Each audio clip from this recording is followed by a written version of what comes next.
Okay, I hope this is working. Look, I'm live, but I don't know. I don't see them. I don't see my follow there, but okay. A little delayed on my end, but seems to be in order now. Let's see. I am feeling a little bit better than yesterday. Is a thing. A little bit though, yeah. Everybody's starting to heal up at least. So I do want to try to be topical today. If you read the title, it's what is imposter syndrome, and I'm still very much trying to figure that out. So hopefully we can kind of figure this all out together. And hopefully kind of like in the terms of rollerblading, because I have seen it come up in skating quite a bit lately. So I just kind of want to understand it better, and also I wanted to really talk about Instagram, honestly, but I feel like this is more of a primer for that discussion. And as we're watching right now, this is yes, Travis. This is the hoax, the very first one. Came out in 1994, and I kind of wanted to use this as a kind of as an illustration as to just how quickly skating has progressed. Because I mean, watching this, I guess these are impressive things. But yeah, like the level of skating has changed dramatically in just a short amount of time. So that's something hard to kind of cope with. I certainly had problems coping with it at the time as well. Imposter syndrome is well known in the software tech industry, but definitely applies to almost everything.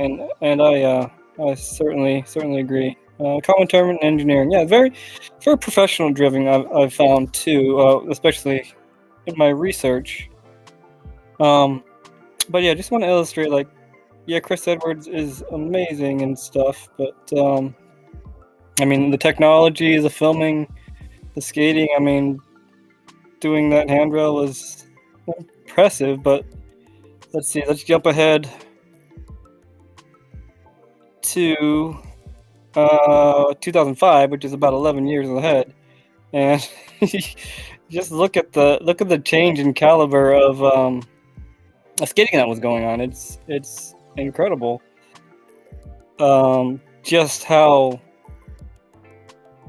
much things progressed and evolved in 11 years time. And I remember, back then it's like I can't even hang with this. I'm just gonna take up filming, because there's no way that I could ever dream to do this. And yeah, as w𝓱ₐ𝚝 saying, like, imposter syndrome can drive someone to quit. Almost got me many times. Yeah, and I mean, there's a lot of people that quit at this point in time. One, because it lost popularity, but two, is just, trying to maintain these standards here is just, it really takes like a superhuman level of athlete, I feel like. And I think that's probably common within major sports like football and basketball and things like that. So that is totally something that is just it's just there, I feel. That's how I feel about my channel, and that's understandable. And that's why I kind of want to do this as a kind of a primer for the talking about Instagram and social media and things like that. So let's just go ahead and dig right into it and figure out what the hell imposter syndrome is, and have some articles brought up, and we'll just go through it. I can't really see chat too well when I'm reading these things because I'm still on the laptop. I'm still bedridden, but let's read and find out. Imposter syndrome, why you may feel like a fraud. These lovely pictures. Started out. Imposter syndrome is the internal psychological experience of feeling like a phony in some area of your life, despite any success that you have achieved in that area. You might have imposter syndrome if you find yourself consistently experiencing self-doubt, even in areas where you typically excel. imposter syndrome may feel like restlessness and nervousness, but it may manifest as negative self-talk. Symptoms of anxiety and depression often accompany imposter syndrome. Imposter syndrome is not a diagnosable mental illness, which we talked about kind of in the previous stream. That it's not recognized by the DSM-5 as an actual illness, but it is an ailment, which makes sense in a way as we read along. Instead, the term is usually narrowly applied to intelligence and achievement, although it also has links to perfectionism and social context, which we'll get to, I'm sure. Psychologists w𝓱ₐ𝚝 and Paulina Rose-Clance first used the term in the 1970s, and there's actually, from other articles I read, it was studies conducted in pretty much 1978. So that gives you some reference, like, oh, this is brand spanking new. This is under 50 years old as far as just this being a thing. So it's still very new, and I'm sure it still has a long way to go for studies. Let me link this article, by the way, in chat, just in case anybody wants to follow along. There you go. Let's read on. This was an interesting podcast. I would recommend listening to that later. What are the 5 types of imposter syndrome? Based on Dr. Valerie Young's research, imposter syndrome, they have an imposter syndrome institute even. Imposter syndrome can be broken down into 5 basic types. The 5 types of imposter syndrome, according to research, are the perfectionist, which I imagine there's a lot of us out there. This type of imposter syndrome involves believing that unless you are absolutely perfect, you could have done better. You feel like an imposter because your perfectionistic traits make you believe that you are not as good as others might think you are. And then there's the expert. The expert feels like an imposter because they don't know everything there is to know about a particular subject or topic, or they haven't mastered every step in a process. Because there is more for them to learn, they don't feel as if they're reaching the rank of expert. And 3, the natural genius. In the imposter syndrome type, you may feel like a fraud simply because you don't believe that you are naturally intelligent or competent. If you don't get something right the first time around, or it takes you longer to master a skill, you feel like an imposter. Number 4 is a soloist. It's also possible to feel like an imposter if you had to ask for help to reach a certain level or status, since you couldn't get there on your own. You question your competence or abilities. And the last one is a super person.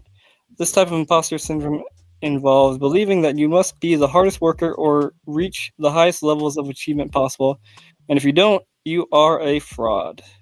And those all sound very familiar, and they do definitely resonate with me, for sure. I feel like I'm all of those at one point in time. Let's catch up with y'all for now. Amy's here. What's up? You put them down in 2003 from 96. So yeah, I think a lot of people did quit at that time too. Rob's up in here. I haven't felt it for a long period of time. Sometimes you can't figure out a problem or land a trick. Yeah, and we all have those days sometimes, for certain. Smoke weed every day. What's up, JDA? I've seen you in a bit. It's good to see you. We go on topic. All right. Let's see. Let's move on. Let's keep on reading here. But it still doesn't really point out a whole lot of what it is exactly. Still, at least I gathering from that, it still doesn't make a lot of sense to me. How do I know if I have imposter syndrome? Originally, the concept of imposter syndrome was thought to apply mostly to high-achieving women. Since then, it has been recognized as a more widely experienced phenomenon. Imposter syndrome can affect anyone, no matter their social status, work background, skill level, or degree of expertise. Again, anyone.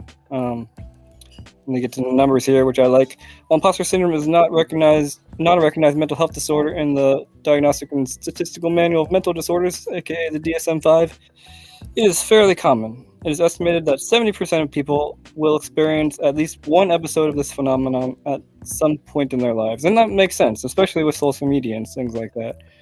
It seems very common, especially these days. If you wonder whether you might have imposter syndrome, ask yourself the following questions. Do you agonize over even the smallest mistakes or flaws in your work? Do you attribute your success to luck or outside factors? Are you sensitive to even constructive criticism? Do you feel like you will inevitably be found out as a phony?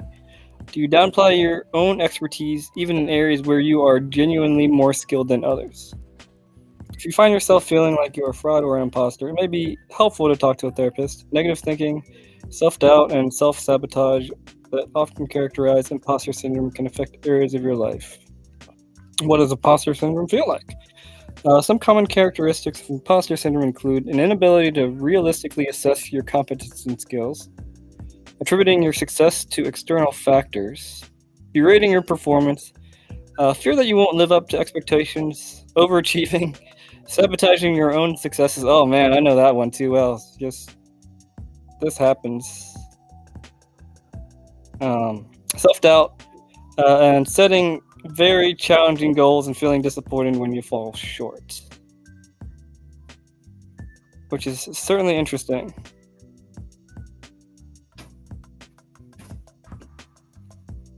Three, the rate function works. Yay, cool.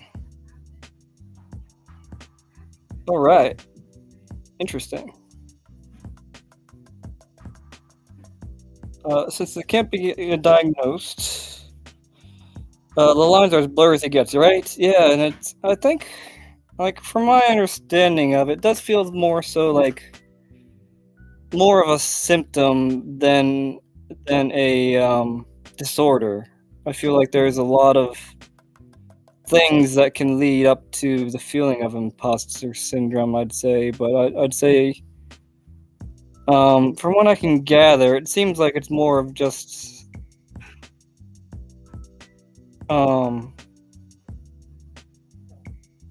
a reaction to a cause that's underlying. So I guess in that sense, it makes sense, but I could be wrong.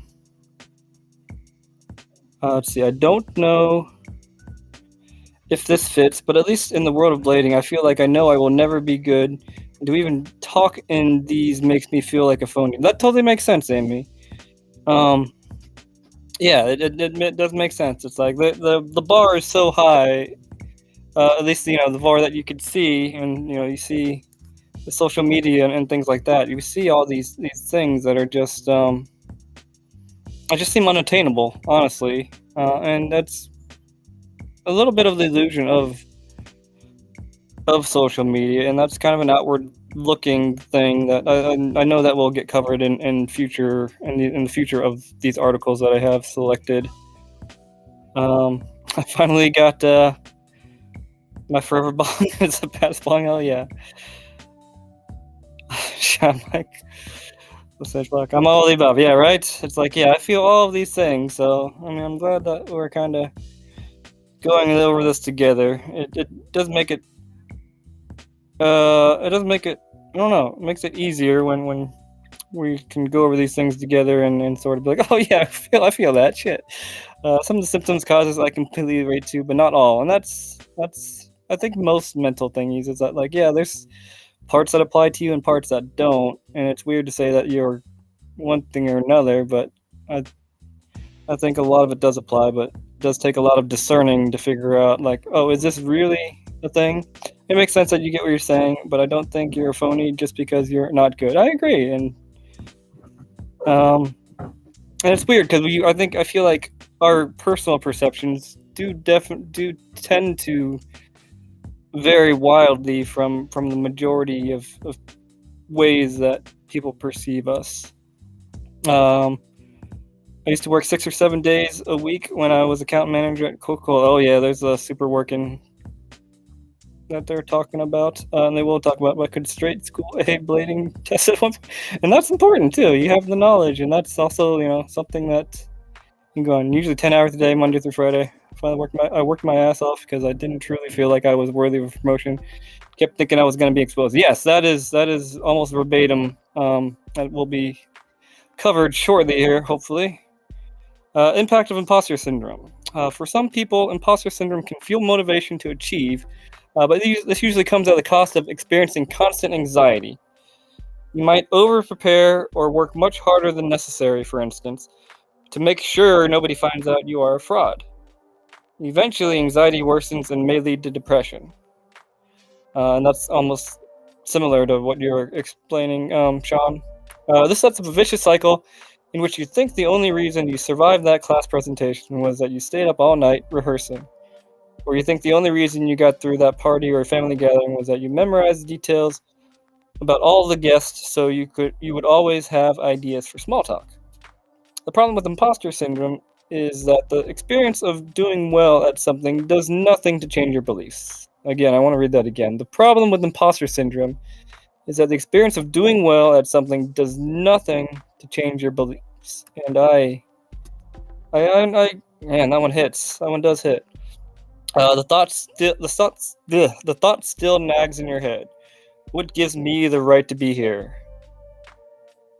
And yeah, I mean, I feel that constantly, even in the skating world, which is weird. The more you accomplish, the more you just feel like a fraud, which is true for me too. And it's weird that you're building up this humongous list of accomplishments, but in the same time you feel further away from connecting to those accomplishments, which is strange. I'm not sure why that is, but it certainly happens. I can say from experience. It's as though you can't internalize your experiences of success. That does explain it a little bit. This makes sense in terms of social anxiety. If you received early feedback that you were not good in social or performance situations, your core beliefs about yourself are so strong that they don't change, even when there is evidence to the contrary. The thought process is that if you do well, it must be the result of luck. And they'll tag people who experience imposter syndrome tend to not talk about how they are feeling with anyone and struggle in silence, just like those with social anxiety disorder. And that makes sense. It kind of does, I guess, tend to dwell on the inside. And yeah, those are things. Let's catch up a little bit here, see what y'all think. I can relate. I don't feel like I'm good enough at skating or making skating content, even though I have fun doing it. And that's, I think, fair to say, pretty much most of, if not all of us, have that feeling. But yeah, like Sean's saying, I think you're doing a fantastic job. And that you're only getting better at it as you go along, for sure. Definitely anxiety and depression. Yeah, definitely can lead to those things, for sure. I'm a fangirl for sure, but I'm still trying to actually skate too. Some people like football or basketball. This is my football. I'll never be a quarterback, but I'll always be a fan. That's a good way to look at it too. Like you can be a fan of a sport and enjoy it thoroughly. And I think I think it's definitely more common for that practice to be like a hardcore spectator of sorts, because they're never going to be able to play at a professional level, but there's still a lot of enjoyment to be had as a fan of a sport. So I think that's a beautiful way to look at it, Amy. True, I got Employee of the Month repeatedly, which was forced into this. I don't know. It's so weird how that works. It's me, socially awkward. Me too. Jordan, I get it, but I disagree with your self-assessment. I mention you often as a solid skater, and it's true. And we will get to these things later in the future. These are things that are all in these articles that I've selected. I've always had high expectations of myself in aspects of life. And when I don't meet them, I fall hard and fast, and that is definitely a part of it as well. But this is great. Yeah, for real, Jordan, you're amazing. You're a dope skater, and you make it look easy AF, bro. All right, let's continue on this path of understanding. So here's some examples. Examples to better understand what imposter syndrome is. Might be helpful to see what it looks like in everyday life. Here are a few examples of what it's like to experience imposter syndrome. You've been working in a certain role for a couple of months, yet when people call you by your formal title, you feel like a fraud because you haven't mastered that position. You started your own business, however, you don't like to promote yourself because you don't have the same level of experience or expertise as others in your field, making you feel like a fraud. I know this one a lot. Um, yeah, I don't like marketing or promoting myself like at all. That's really hard. You've been nominated for an award, but you feel like an imposter at the recognition ceremony because you don't feel that your achievements are good enough to warrant that nomination. Yes, these happen quite a bit, quite frequently, I'd say. What are the causes of imposter syndrome? That's um, certainly something I'm curious about. In the earliest studies, researchers found that imposter syndrome was connected to factors including early family dynamics and gender stereotypes. Subsequent research has shown, however, that the phenomenon occurs in people of all backgrounds, ages, and genders. Family upbringing. Research suggests that upbringing and family dynamics can play an important role in imposter syndrome. Specifically, parenting styles characterized by controlling or overprotective may contribute to the development of imposter syndrome in children. For example, you might have come from a family that highly valued achievement, or you may have had parents who flip back and forth between offering praise and being critical. Studies also suggest that people who come from families that experience high levels of conflict with low amounts of support may be more likely to experience imposter syndrome. And that makes sense. And there's like always, the example of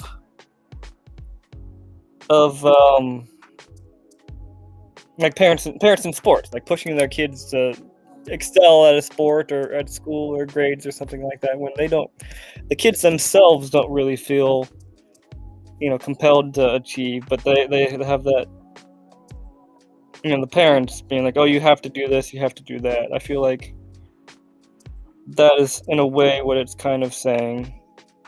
I could be wrong on that, but we'll see. There's also new work or school opportunities. We also know that entering a new role can trigger imposter syndrome. For example, starting college might leave you feeling as though you don't belong and are not capable. You may also experience the same feelings when starting a new position at work. Imposter syndrome appears to be more common when people are going through transitions and trying new things. The pressure to achieve and succeed, combined with lack of experience, can trigger feelings of inadequacy in these new roles and settings. Oh boy. Yeah, that is certainly one. I can definitely attest to that. It's like, yeah, being, I want to be like adept in things, and you got to start and you got to learn somewhere, especially when you're trying something new. So that makes sense. Personality. Certain personality traits have been linked to a higher risk of experiencing imposter syndrome. Some traits or characteristics that might play a role include low self-efficacy. Self-efficacy refers to your belief in your ability to succeed in any given situation. Perfectionism, which just seemed to come up quite a bit, plays a significant role in imposter syndrome. You might think that there is some perfect script for conversations and that you cannot say the wrong thing. You may also have trouble asking for help from others and procrastinate due to your own high standards. Lastly, neuroticism. Neuroticism is one of the big 5 personality dimensions that is linked to higher levels of anxiety, insecurity, tension, and guilt. And this is the first time I've really heard of neuroticism. I've heard of the term before, but I've never actually heard it used in context, really. So I don't know what neuroticism means. I don't really want to take a side. That's the problem with looking up these things. It's like, oh, you look at one thing and it's like, oh, now what is this about? Maybe we'll come back to that. Or can somebody explain neuroticism to me like I'm 5? Because I have no idea what that is. And lastly, there's social anxiety. Imposter syndrome and social anxiety may overlap. A person with social anxiety disorder may feel as though they don't belong in social or performance situations, for instance. You might be in a conversation with someone and feel as though they are going to discover your social incompetence. Or you may be delivering a presentation and feel as though you just need to get through it before anyone realizes you don't really belong there. While symptoms of social anxiety can fuel imposter syndrome, this does not mean that everyone who experiences imposter syndrome has social anxiety or vice versa. People without social anxiety can also feel a lack of confidence and competence. Imposter syndrome also often causes normally non-anxious people to experience a sense of anxiety when they're in situations where they feel inadequate. And that makes sense. That seems natural. Imposter syndrome versus discrimination. Feeling like an outsider isn't necessarily a result of imposter syndrome. In some cases, it can occur due to actual discrimination or exclusion due to systematic bias. With imposter syndrome, the feeling of being an outsider is caused by internal beliefs. With discrimination, the feeling is caused by the actions of others. So that's something to be aware of. So imposter syndrome is essentially, kind of like your own discrimination. I guess you could kind of look at it like that. Whereas discrimination is imposter syndrome opposed by other people, which is a weird balance to walk, I suppose. All right, Spook is here. Jasmine's here. No social awkwardness at work or generally, but skating, I'm aware I am a beginner and don't feel as though I should skate when everyone else is so good, so I end up filming. Very self-critical. Yeah, and I was, I went through that, like I said, in the late 90s and early 2000s, because, I did not feel like my skating was adequate compared to everybody else. So, yeah, I can totally understand that, Slim. And it's okay, I'm just going to film because the stuff I'm doing isn't worth filming, but what you guys are totally worth doing. Filming, so rabbit holes, spider webs, yeah, and like the No Doubt song, spider webs are trapping. That's fine. I don't belong. Yeah, I don't belong versus you don't belong. I think that's a pretty fair assessment of that. Xander, what's up, Xander? All right, continuing on. Coping with imposter syndrome. To get past imposter syndrome, it helps to start asking yourself some hard questions. Here are a few to consider. What core beliefs do I hold about myself? Do I believe I am worthy of love as I am? Must I be perfect for others to approve of me? Are interesting questions. Get help now. We've tried tested and okay, this is some ad stuff. To move past these feelings, you need to become comfortable confronting some of the deeply ingrained beliefs you hold about yourself. This exercise can be hard because you might not even realize that you hold them, but here are some techniques you can use. Share your feelings. Talk to other people about how you are feeling. Irrational beliefs tend to fester when they are hidden and not talked about. That seems very true. In my little bit of communication, people don't. It's the thing of your own worst critic, and you kind of I tend to go to the very worst realms when I think about things. So that certainly makes sense, and then it's the same thing. So when you hear things like that, it's that's ridiculous. Same thing we do in chats. You're a good skater, you're a good person, you're all that things. But yet I still understand that we feel compelled to. And hold true to these feelings, irrational beliefs, if you will. So that's a fantastic start, I feel like. Focus on others. While this might feel counterintuitive, try to help others in the same situation as you. If you see someone who seems awkward or alone, ask them a question to bring them into the group. As you practice your skills, you will build confidence in your own abilities. And I feel like that is a tool that can certainly work. Assess your abilities. If you have long-held beliefs about your incompetence in social and performance situations, make a realistic assessment of your abilities. Write down your accomplishments and what you are good at, then compare these with your self-assessment. Take baby steps. Don't focus on doing things perfectly, but rather do things reasonably well and reward yourself for taking action. I think that's a good one. Taking action is hard, especially when you feel you have imposter syndrome or you're going through imposter syndrome. Like doing any initiation is really difficult, and it is good to reward yourself and give yourself be proud of taking action. That makes sense. For example, in a group conversation, offer an opinion or share a story about yourself. Question your thoughts. As you start to assess your abilities and take baby steps, Question whether your thoughts are rational. Does it make sense to believe that you are a fraud given everything that you know? Stop comparing. This is probably one of the biggest ones, I feel. Every time you compare yourself to others in a social situation, you will find some fault with yourself that fuels the feeling of not being good enough or not belonging. Instead, during conversations, focus on listening to what the other person is saying. Be genuinely interested in learning more. And I definitely experienced this over at the compound. I was like, yeah, it was definitely more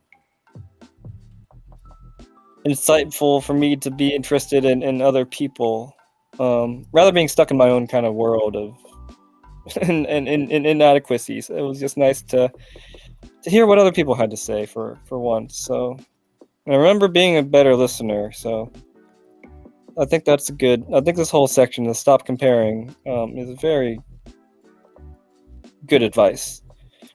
This is to use social media moderately. We know that the overuse of social media may be related to feelings of inferiority. If you try to portray an image on social media that doesn't match who you really are or that it is impossible to achieve, it will only make your feelings of being a fraud worse. Yeah, that sounds. And this is why I wanted. This is why I wanted to cover this before I have the topic of Instagram and social media. Because yeah, I think that's a big one of how much social media can skew the imposter syndrome feeling. Stop fighting your feelings. Don't fight the feelings of not belonging. Instead, try to lean into them and accept them. It's only when you acknowledge these feelings that you can start to unravel the core beliefs that are holding you back. And lastly, refuse to let it hold you back. No matter how much you feel like you are a fraud or that you don't belong, don't let that stop you from pursuing your goals. Keep going and refuse to be stopped. Okay, let's see. That was a whole lot, and there's a whole lot of talk too going on. All right.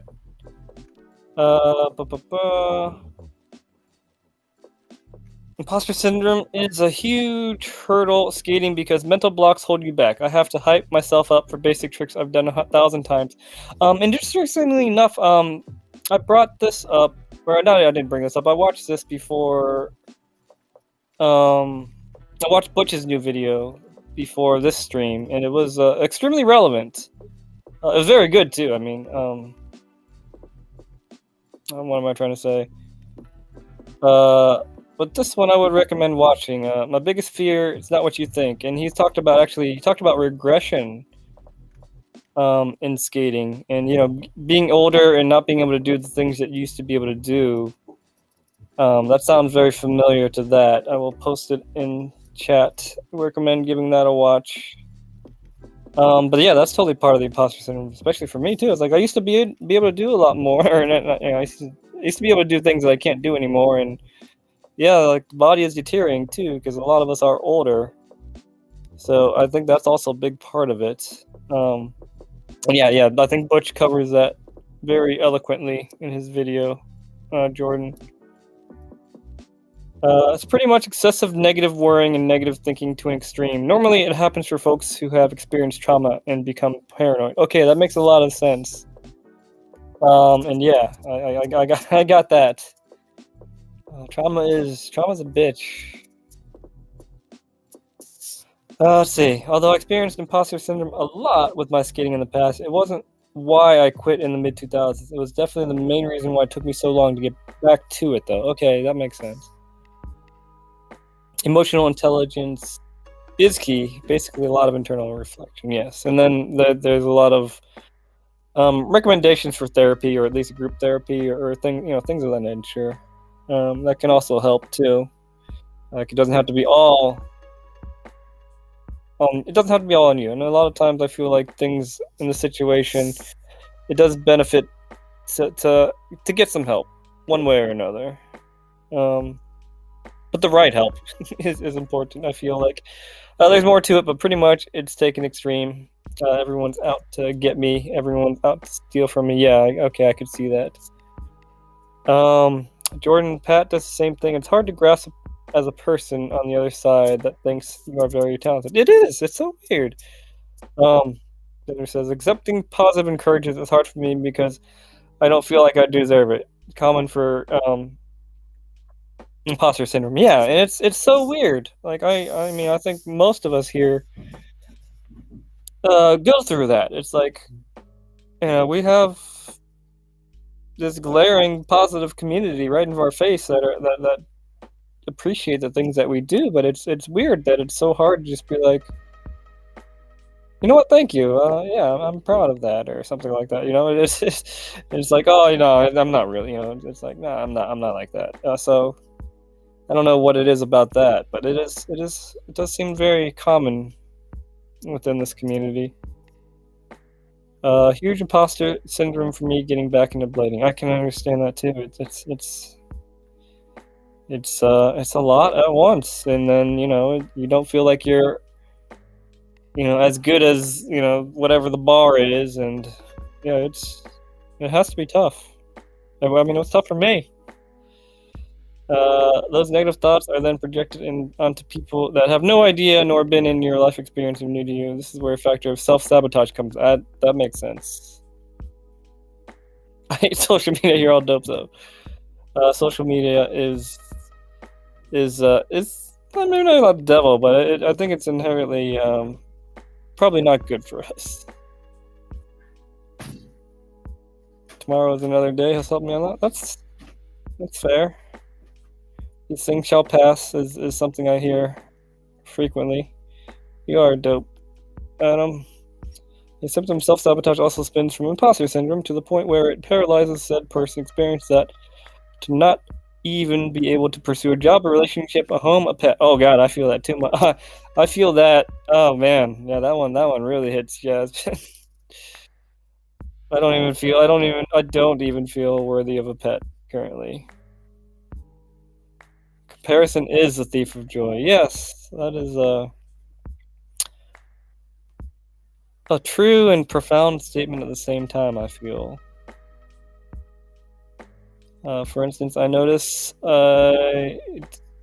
this with friends, family members. I notice sense these behaviors in others. The thing to do is with my actions is stick to boundaries, schedule or steer the person that has the syndrome. Most times they might not know they have it. Yes, and that's the thing. I didn't know it was a thing until a few months ago. So yeah, it's also similar to anxiety panic attacks where you just can't think or view it rationally. That makes sense too, and that's where I feel like things get a little blurred when you introduce other things as well. But yeah, I'm sure it can be definitely part of a reaction to a panic attack, anxiety attack. So one has to model consistent behavior, consistent emotion to show said person there's another way to respond versus react. Yeah, and then I think that there doesn't need a lot of like illustration for I think for this you really have to draw it out like, hey, you do this, you're really good at this, and things like that. So I think it does need a lot of to be drawn out because I think for a lot of people they're just blind to it, including myself. Recap: strategies to cope with imposter feelings include talking about what you're experiencing, questioning your negative thoughts, and avoiding comparing yourself to others. Yeah, that's a pretty good recap, I'd say. Talking about what you're experiencing, questioning your negative thoughts, and avoiding comparing yourself to others. Remember that if you're feeling like an imposter, it means you have some degree of success in your life that you are attributing to luck. Try instead turn that feeling into one of gratitude. Look at what you have accomplished in your life and be grateful for your achievements. Don't be held back by your fear of being found out. Instead, lean into that feeling and get to its roots. Let your guard down and allow others to see the real you. If you've done all these things and still feel like an imposter, which is holding you back, a mental professional can help you learn how to overcome these things. And that was a good article. But I still am, confused about that. Let's see. There was one with the quiz. Hold on.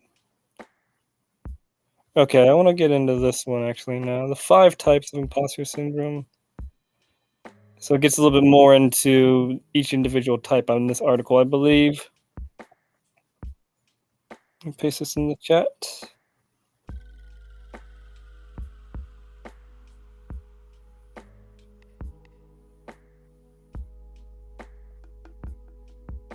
Let's see, let's catch up here. Sometimes folks think, oh, jazz is sweet, jazz is a good listener, but as part of steering, I learned and was trained to steer young children. Not sure if you know, but I was a school teacher. Oh, okay. Talking about it, appreciate you, Tree. Appreciate you guys for being here and talking about it too. So a lot of my ones from Kid 6 had experienced a lot of trauma already, so in many cases, I became the mother they may not have. Yeah, that makes sense. Hello. How are you? Sore? Me too. I did acid rain today and watching yesterday's live and compound videos. Oh, cool. Acid rains are fun. All right, let's read about more individual types of imposter syndrome and how to overcome them. Hopefully, so the 5 imposter syndrome types are perfectionist, superhuman, natural genius, soulless, and expert. I believe those were the same.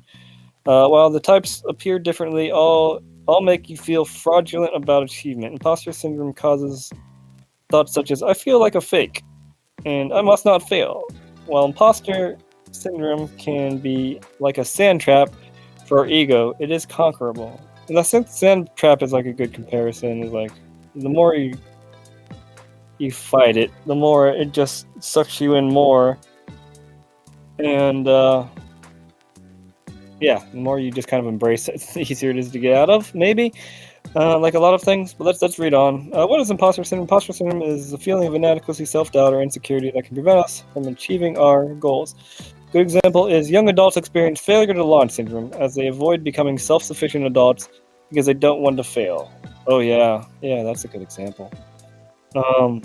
Although imposter syndrome is a common feeling among high achievers, it affects people of all ages, genders, and backgrounds. Imposter syndrome can occur in various situations, from job interviews to public speaking events. It is dangerous because it fuels sleep disturbance, depression, anxiety, psychological distress, insecurity, poor work satisfaction, and performance. Yeah. Characters of imposter syndrome. The first step to overcoming imposter syndrome is recognizing its characteristics. Have you ever felt that pervasive feeling of being a fraud despite evidence of competence? People who experience imposter syndrome often feel like they are not worthy of their accolades, and they do not belong in positions of success or leadership. This feeling can stem from many factors, such as a feeling like they have been lucky, or that they have somehow deceived others into thinking they are more competent than they are. Those with imposter syndrome can fear taking risks or pursuing new opportunities because they don't want to fail. Does this sound like you, or do you recognize someone in your life with imposter syndrome characteristics? Some common characteristics of imposter syndrome include self-doubt, sabotaging one's success, undervaluing contributions, low self-esteem, fear of failure, overworking, not accepting recognition for achievements, and comparing to others, which is a lot of, back and forth. We'll get back into types. This is just more about the studies, which we've covered. All right, the perfectionist, this goes into a little bit better detail than the previous one, so let's read about the perfectionist. The perfectionist has a need to meet exceedingly high standards that may be impossible to achieve. Imposter syndrome fuels perfectionism, striving for flawlessness to prevent exposure as a fraud. Perfectionism reduces productivity, enhances performance anxiety. As a result, it can be a real roadblock to success. While setting high standards can motivate us to achieve our goals, the fixation on perfection can also lead to negative consequences. The perfectionist has a relentless pursuit of flawlessness, resulting in excessive self-criticism, anxiety, and burnout. Because low self-esteem is highly related to perfectionism, two negative manifestations of ego, doormats and divas, can fall prey to it. If you keep waiting for something to be perfect, you may never put it out into the world. At some point, it has to be good enough. Signs you may be the perfectionist type include: you micromanage everything, you don't know how to delegate tasks, you obsess over little details, you struggle with decision making, you have high standards and unrealistic expectations, you have an incredible fear of failure or making mistakes. And oh man, I mean, how many of us, like, I don't know if you all ever encountered this, but I mean, you're trying to film the perfectionist, who's already landed the trick like flawless, like 3 times on film, but they're still not happy with it, and I think in the end they don't ever actually end up sharing it because it wasn't good enough, and they want to go back and do it perfect. And I've encountered I encounter this. really often. I mean, I do it myself too, but like, man, the perfectionist is the worst one to film, in my opinion. It's like, you just want to keep doing this trick, and we could have been moved on. We could have moved on and done something else, but now you're taking 2 hours to get this trick that you've already landed 3 times already. That can be frustrating when everybody is telling you that, hey, you got this, you got it, move on. That's stop, let go. So yeah, I know that one very well. Let's see. It's really emotional to think about. So empathy is important. Yes, it was a time in my life where the entire campus thought I was a student too, since I was very young. Bruh. I question how I have the job I have all the time. Like, you're fucking dumbass. How are you doing this? Yeah, right? But I mean, there are probably dumber people that have even better jobs, and it's weird. I guess a lot of it does also come down to perspective, which we've talked about before. Called grace, yeah, that's a good way to put it. But yeah, good night, Anton.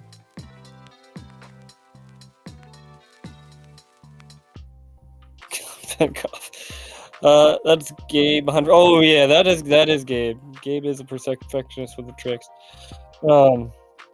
Certainly. Let's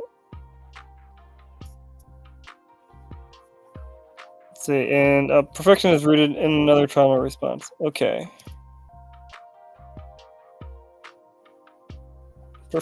Personally prefer when a trick has those slight imperfections. I agree too. And it's hard just to, be perfection. I guess maybe, let's say, like, probably like what Kevin Gillen was probably a good example of that, of just like, someone who had always, and yeah, I guess also putting things like that also make it harder for people. It's like, oh, I can't be Kevin Gillen all the time. Okay, what to do if you're a perfectionist? Overcoming perfectionism is a process that requires self-awareness, self-compassion, and the willingness to embrace imperfection.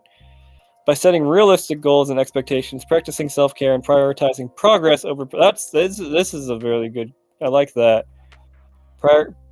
Prioritizing progress over perfection is something that's hard to grasp. Like, you want to get it just right, but it's hard to realize that, like, you're things are getting better, even if they're not perfect. Things are getting better. So that is something that is hard to put into perspective, but that makes a lot of sense, I feel like. You can break free from the constraints of perfectionism and achieve a healthier, more balanced life. Here are some ways to address your perfectionism. Notice your perfectionistic thoughts and give them a reality check with the cost-benefit analysis of what perfectionism costs you in time and energy. And yeah, in my case, like, how much time and energy it costs for others, everybody at the session. So, yeah, that's something to consider. And I try to consider that too. But also on the flip side, I guess from my personal standpoint, like, I sometimes am not a perfectionist enough. Like, I just want to get through. It's like, oh, I'm wasting everybody's time. I don't want to. Maybe that is covered in a different area. But I feel like I go through that. It's like, oh, if someone's filming me, I gotta just get it in like 3 tries. Otherwise, I'm wasting everybody's time. And like, I can take my time a little bit more than that. I mean, I guess a lot of this is probably just a balancing act, really. That's what it seems like. Relax your standards. Remember the 3.5 rule in some cases. 2.0 is just fine. Heck, don't we all have a D in our past? And failure means you're trying and is sometimes necessary on the road to greater success. It's okay not to have a 4.0. You're still awesome. That's nice, yeah. Remember your strengths instead of focusing on deficits, and allow some room for imperfection. Maybe it's as simple as leaving the unflattering photo of your friend tagged you in on your social media page, or giving yourself a reasonable time limit to work on a project and submit it. And yeah, that makes sense too. I mean, this is one of those things where, like, yeah, unflattering photo of your friend tagged you on your social media page. Like, people don't give a fuck about that. It's whatever. I mean, the people that are gonna give a fuck about it, probably shouldn't matter to you as much as they do, I feel like. So that's something to consider as well. Let's say this is about the perfectionist trauma response. It's from childhood. It happens when children feel they have to either behave, appease, or act a way which is seemed worthy, in order for the guardian slash parent to show said child love. And I feel like a lot of this is it sounds a lot like masking. Trying to fit into the social norms and things like that. Which I guess is trauma, huh? If you think about it, I guess it could be looked at as trauma. But yeah, that does sound a lot like masking. I had a hard time in school because I don't learn the same as others, so not being perfect became my normal. But when I'm good at something, I want to be the best version of me at that thing. That makes sense. That does make sense. Sending love to everybody in chat at the moment. Agree, Sean. I love watching full edits where you can see how the pizza's made. Yeah, I love how it's made. I love seeing the process it takes for something to appear, because a lot of times we just see the final results of things. But yeah, it's nice to see, what it goes through to those things. It's hard to forgive a parent, but it may be the key to the road to recover and heal. That makes sense. Yeah, that's got to be really difficult to address. I never really considered myself a perfectionist before until a few years ago, because there's so many things I'm totally okay with not being perfect, but it shows up in certain things. I'm not a perfectionist. Just have rustic charm. That's cool. Yeah, last line, Amy. When you're good at something and you want it to be the best because you know what it could be. Yeah, and that's the potential is what's there. So yeah, I mean, I know that. Like, I mean, I know what I'm capable of, and when I'm not living up to those capabilities, like, I'm gonna be sad, even though those capabilities are hard to maintain. That makes sense. That makes sense. Yes, Amy and Sean, that's actually a positive thing. It means you try your best, and your best is good. Yeah, and again, I think it's a weird kind of line, balancing act. Like, you want to try your best, but you also don't need everything to be the best or something like that. But yeah, I feel like it's a fine line between wanting to be great and wanting to be great too much. I don't know. I took an American Studies course in college all about masking or covering. That was very insightful. Nice. Masking is tiring as fuck, for sure. Smash that mask. Yes, agree. Masking is really annoying. For those of us who are BIPOC, we add layer to it, and in certain settings have to code switch. And I did a bit of research into that as well. And yeah, it's very similar to, most neurodivergent sort of, or mental thingies. So I think there's a lot of crossover between all of this, really. All right, category 2 is a superhuman. Another imposter syndrome type is the superhuman. While perfectionists are always striving to do better, superhumans are wanting to do more and more. Superhumans are high achievers who put incredible pressure on themselves to excel in all areas of life to justify their accomplishments and success. They feel they need to work harder than others to achieve all they do. Workaholics are a natural fit for this imposter syndrome type. Oh yeah, that's a good descriptor there. The hustle guys, it's like, oh, I'm always hustling. Like, I'm always, if I'm awake, I'm grinding kind of people. Yeah, that makes a lot of sense. Which I never really took that as imposter syndrome, but yeah, that makes total sense. They're overdoing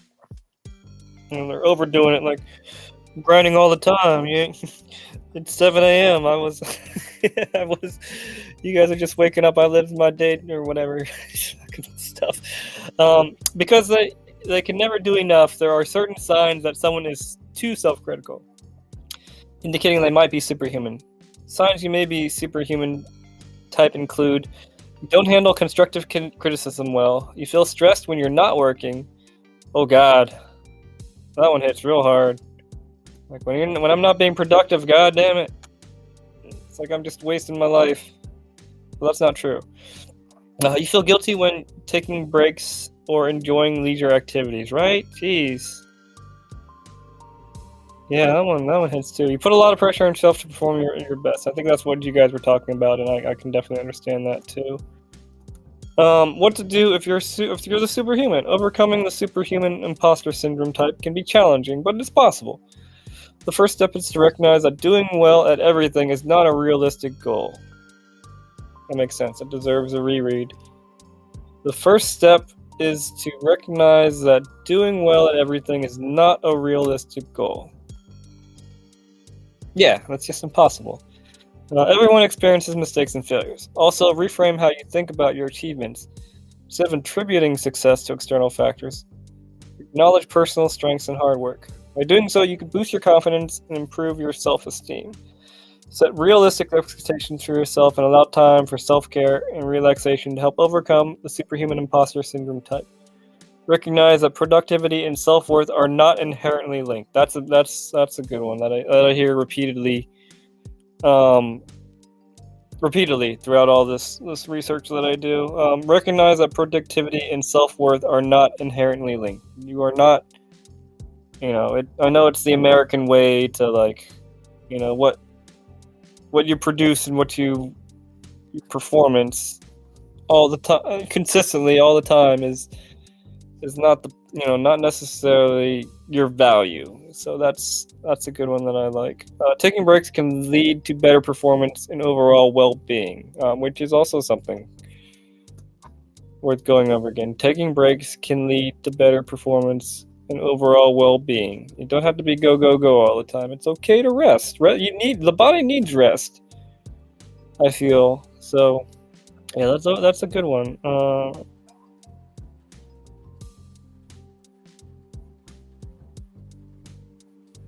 Smash the Majora's Mask. People who don't mask have greater empathy and are more genuine. I could see that, yeah.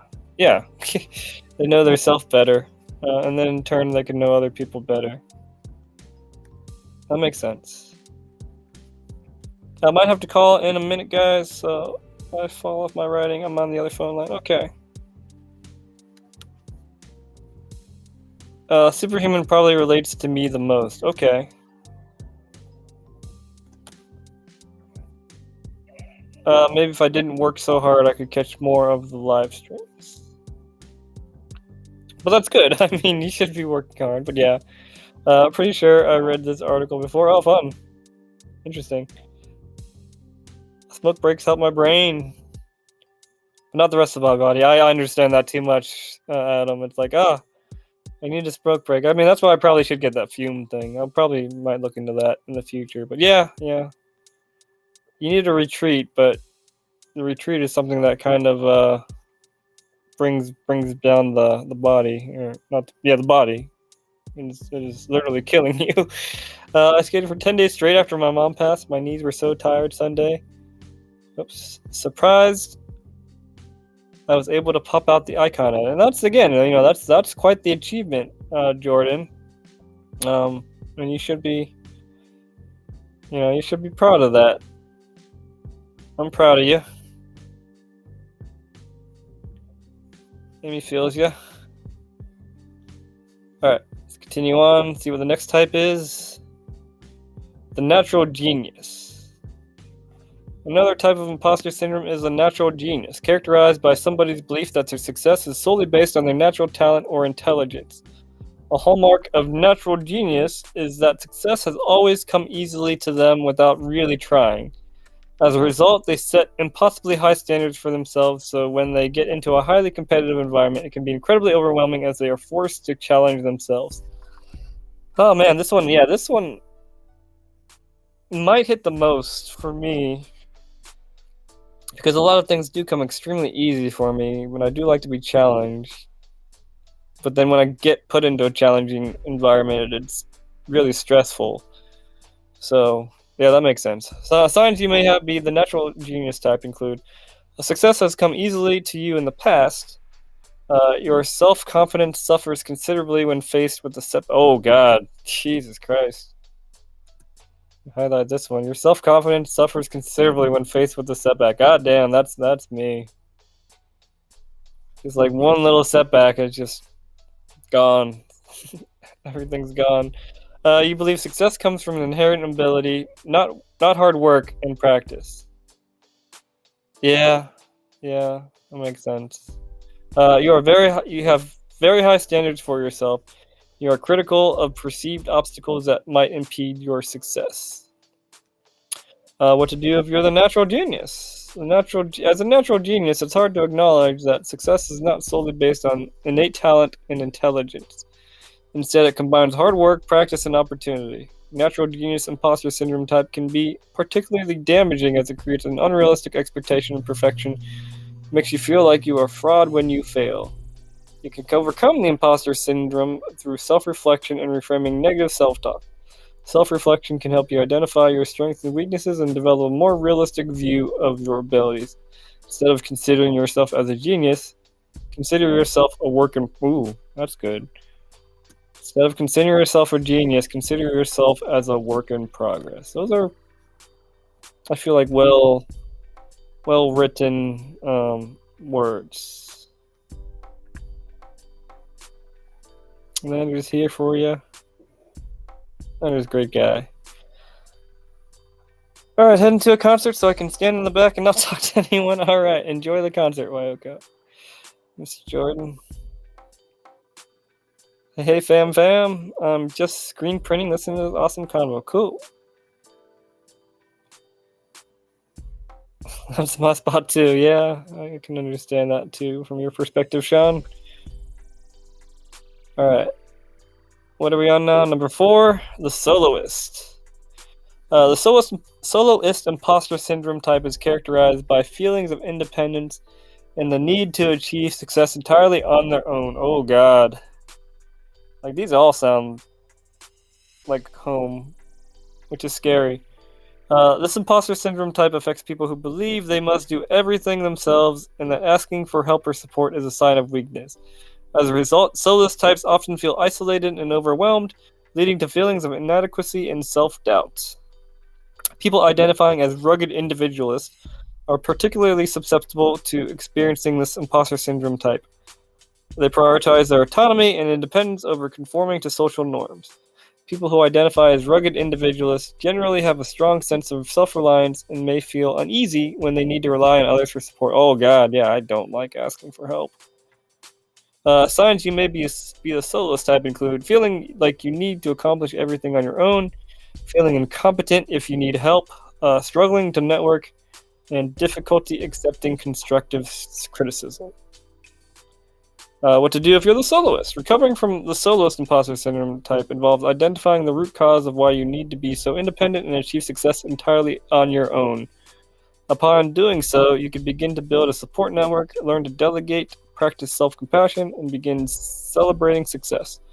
While it may take time and effort, overcoming imposter syndrome can lead to greater self-confidence, satisfaction, and success, both personally and professionally. I mean, I don't have much to say about that. It's just... But yeah, it's so hard to ask for help, right? And you just want to be able to do everything by yourself. Or at least I do, that's for sure. I don't want to ask for help. When it comes to being socially competitive, I retreat. Not because of lack of confidence, but just because I won't fight for social acceptance, especially when I already know I strength. Yeah, mostly in work, and that I got that too. It's like, it's, for me, like, it did not feel like it was worth trying to fight for my social place in the workplace because I didn't care. It's like I just wanted to be there for work. I don't know if that's terribly wH'comcallit, but relative to what you're saying. So this is probably the most serious and potentially dangerous. Yes. And it seems like, you know, the type that is most like by themselves. They're unable to um, come out of themselves. Also, which seems like, um, and yeah, that does. I don't think you're wrong in that, Adam. Relate. Let's demyelinize me. Not all of that. Okay. I've just been let down the very few times I've reached out for help, and that does make it. And I know that too. Like, yeah, it does make it harder because the few times you do reach out to help, like you're not met with the your expectations, or even at times, when you do reach out for help, like you can be in a worse spot than when you started, if you ask, especially if you ask the wrong people for help, which I've found. So yeah, I can relate. It is okay.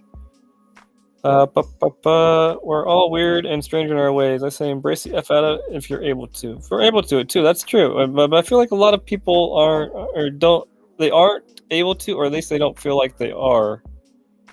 And again, it's one of those things that's great sounding, but definitely very difficult in practice. All right, the last one is the expert.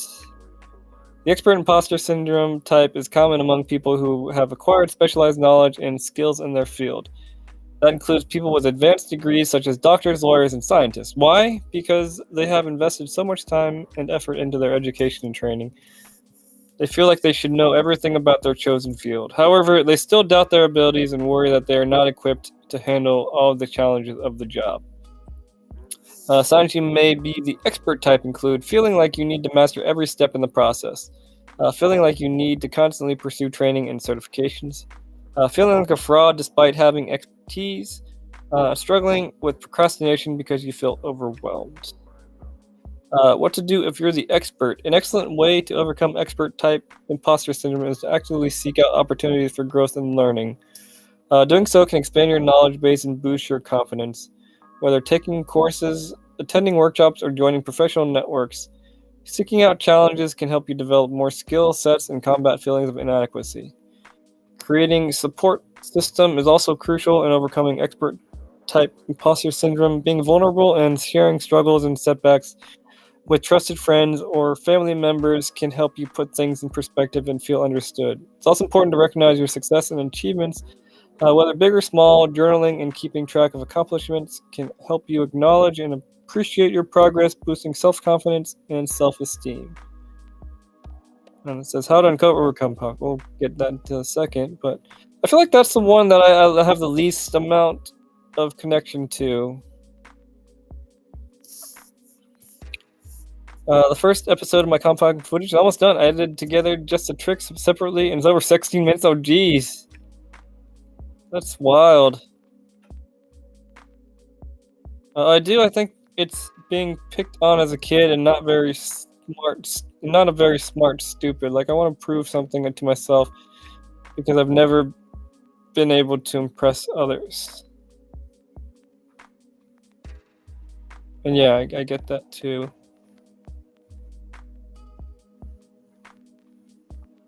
We can do a premiere like right now. We could. I feel you, Sean. I experienced that too. Just made me feel less trustworthy of people. Smart kid. That's stupid. I think we got you. It's okay. Let's figure out how to overcome this imposter syndrome that is being a thing. People with all types of imposter syndrome often feel like they are not worthy of their accomplishments and that they have somehow tricked others into believing in their abilities. By recognizing imposter syndrome and working to overcome it, people can regain their confidence, continue to learn and grow, and achieve their full potential. It's important to learn how to overcome imposter syndrome because it can lead to significant loss of confidence, anxiety, and even depression. It is crucial to remember that everyone experiences self-doubt and insecurity. Oh, that's the point. Like, it is crucial to remember that everyone experiences self-doubt and insecurity at times. But it's possible to overcome these feelings and thrive. Yeah, I mean that does make sense. Like pretty much everyone experiences self-doubt and insecurity. Like if you don't, you're not a human, I feel like, or even an animal at the very least. Like, yeah, that makes sense. Like we all have these feelings. It's just sometimes some people have more than others, and it can be in a unhealthy amount. Tips for overcoming types of imposter syndrome are identifying the triggers. The first step to overcoming imposter syndrome is to identify what triggers the feeling of being an imposter. Some triggers may include starting a new job, getting a promotion, receiving recognition for your work, and being asked to speak in public. Um, I mean, like the first getting, like going to a skate park for the first time can totally be a trigger, or going to a competition, or you're going traveling. I think anything. I think any change really can fall underneath something that can trigger you because it's new and it's scary and you don't know how to act, and you also don't feel like you belong there. So that makes sense. Like, starting high school, starting college, moving out of the house. Yeah, those are big things that do take adjustment. But once you have identified your triggers, you can start working on ways to handle them. Nurture your self-confidence. Learning how to love yourself can help you overcome imposter syndrome. Nurture your self-confidence with self-compassion. That allows you to silence and overcome your inner critic. Practice self-forgiveness and self-acceptance, and be your most compassionate advocate. By nurturing self-confidence, we can learn to accept ourselves, including our flaws, and overcome perfectionism. Let me read that again. By nurturing self-confidence, we can learn to accept ourselves, including our flaws, and overcome perfectionism. Okay. That's still a hard sentence for me to grasp. By nurturing self-confidence, we can learn to accept ourselves, including our flaws, and overcome perfectionism. That makes sense. It's just a lot at once. This means letting go of unrealistic expectations we place on ourselves and giving ourselves permission to make mistakes. Even when we believe in our abilities, we become more resilient to criticism and less likely to give up on pursuing our goals. When we believe in our abilities, we become more resilient to criticism and less likely to give up on pursuing our goals. That makes sense. That makes sense. We're doing it. The criticism doesn't matter. And we're going to chase our goals because that's what we want to do. That makes sense. Acknowledge your accomplishments. Recognizing your achievements can help shift our focus away from our perceived shortcomings, instead on our strengths and abilities. It can also help us see how far we've come and how much we've learned. By recognizing our own achievements, we can focus on our own journey and not feel the need to compare ourselves to others. And again, there's a lot of overarching things, like not feel the need to compare ourselves to others is a big one, but it's so hard not to do that, especially in the day and age that we live in, when we can see at least a part of others on a regular basis. So that does make it really hard. I feel like it was way easier as a kid when there was a lot less things to compare yourselves to. And it was worse in some aspects, but also easier. New mothers can experience motherhood imposter syndrome, where they struggle with that sense that no matter what they do, it will not be good enough. Acknowledging what they have done right, it can help alleviate some of the feelings of self-doubt and inadequacy. Man, yeah, I don't know what it would be like to be a parent, and I could see a lot of imposter syndrome there. I mean, I have it just trying to raise a pet.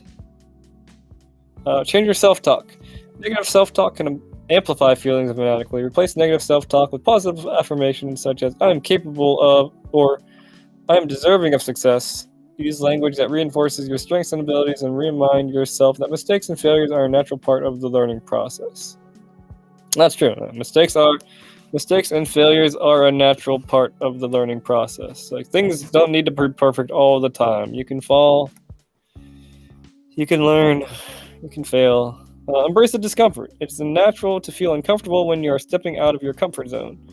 Embrace the discomfort and recognize that it is a sign that you are growing and challenging yourself. Remember that you are not alone in feeling this way. It's not okay, and it is okay. It's okay to not have all the answers. It's okay not to have all the answers.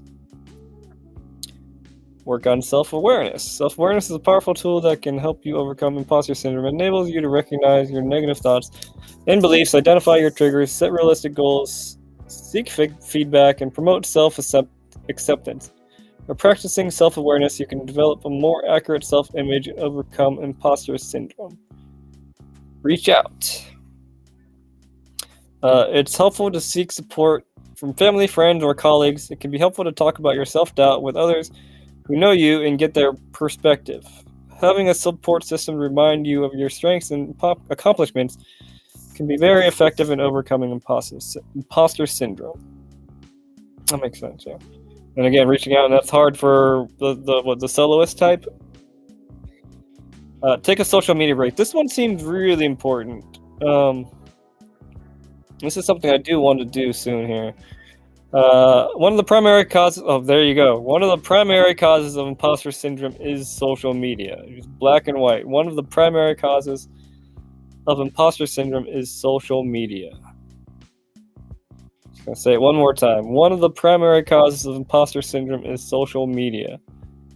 Social media platforms such as Facebook, Instagram, TikTok, and Twitter create an idealized world. Create an idealized world that can make people feel like they are constantly falling short. One more time. Create an idealized world that can make people feel like they are constantly falling short. Social media and self-esteem go hand in hand.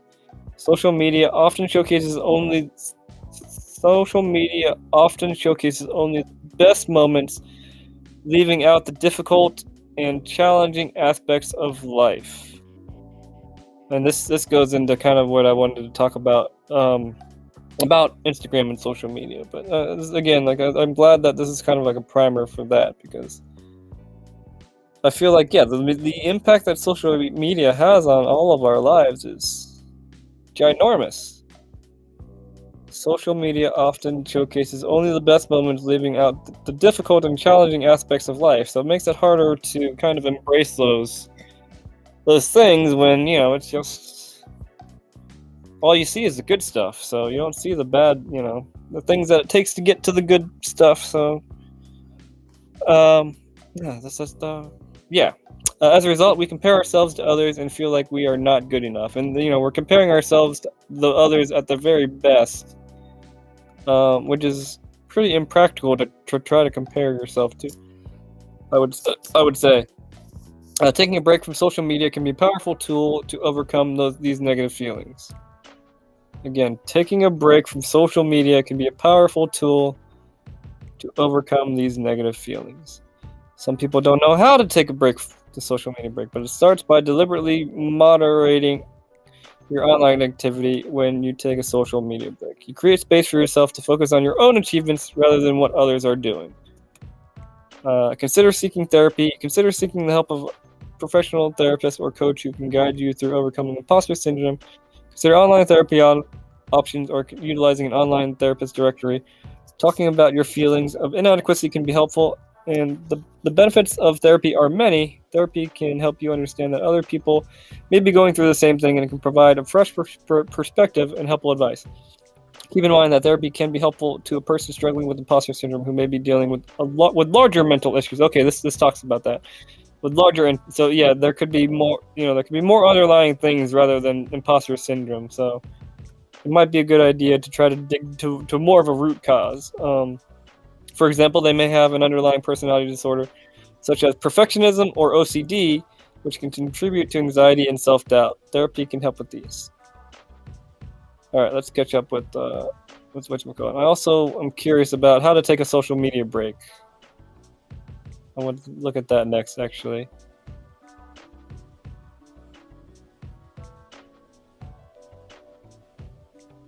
Okay.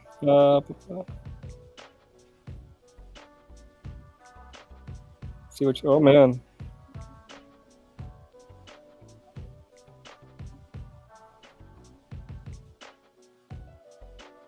How to become an imposter syndrome. Affection, superhuman relate to me the most. Okay. There's actually a quiz too. We could take that real quick. Like when I was trying to relaunch F4W, I recognized I took on too much myself the first time, and I ought to tap into help on certain things I wasn't best at. Yeah, and that's kind of what I did too with the whatchamacallit. That's good. Like there are other people that can help. You don't have to do it alone. You don't have to do it alone. Sean, you gonna be a ramp camp? I got a lot of F4W merch I'm trying to snag. Tried to hire a few artists specifically within blading, got ghosted or flaked on by a few, got hella depressed. Oh, I'm sorry it didn't work out. Sean, you're doing a great job. Good penetration of the market and building support with great writers, and the merch is banging. Looking forward to it coming to Australia. Hell yeah. I am. Sizes are so varied, unfortunately, but I'll bring stuff. Hell yeah. Hell yeah. Right on. I'll be there with money. As the current president of the Shawn Michaelson fan club, I may be biased, but I've said before, you can do more than most small business owners. That's quite the compliment. Teaching myself the screen print to make everything at home, so the line won't be ready at Rampant Camp. Would have been cool to launch it there, though. That's okay. That's okay. We'll be waiting with our wallets open. For water distribution, have you thought about putting designs on Spring? I think like Ben did for the Rollerblade shirt or Redbubble. Spring does take a huge margin though. Before kick it. Yeah, they took all the money. Yeah, they take all the money. You barely make any money from Spring. They do make it really easy. These guys are so good. They are very good. Say it again for those in the back, yeah. Very good design. We're yelling. We're whispering. I'm probably trying to do too much with this new line, and I think it's even better. I agree. And see, like, and again, this is I'm sorry to like kind of use you as like. I'm sorry to keep exemplifying you, Sean, but I feel like this this comment here is part of the imposter syndrome thing. It's like you aren't hijacking the chat. I mean, it just I mean, I like the character, and I like hearing things like this. It's weird to say, but like I feel like this is part of the imposter syndrome. Just sit back and you know what? We have all these people who love the company. Let's just go with the flow. It doesn't need to be broken up, I guess. So, yes, again, sorry to be pointing out like that. Using you as an example, but yeah, I feel like this is one of those times where you're like, yeah, let's just talk about it. There's no anything, take the praise and try to keep it positive. I don't know, but that's just how I am seeing that. I think. Finally back from work. What I miss? A lot of things. we're still. I mean, we're only on the second article about the imposter syndrome. Sean planned for world domination. Word. Funny story. My buddy brought his new girlfriend over to my cookout one year. First time I met her, she took a ton of pics. A bit weird, but I didn't mind. Then she posted them all over FB. I'm guilty of doing that too. For sure. Not much, but we're all imposter. Pretty much. Like I mean, they said 70% of people, so I mean that's majority of people. I think that I've seen even higher numbers, honestly. So Tree spitting the truth. Oh man, I'm not sure what that relative to. It looked like we'd been friends forever. Made me question if she knew any of the people in her pics. Well, yeah, and I mean that could be her own imposter syndrome, trying to make it look like she knows all these people. Maybe, I don't know, but so yeah, social media can be a horrible lie. Can make you be self-conscious about things you wouldn't normally be, for sure.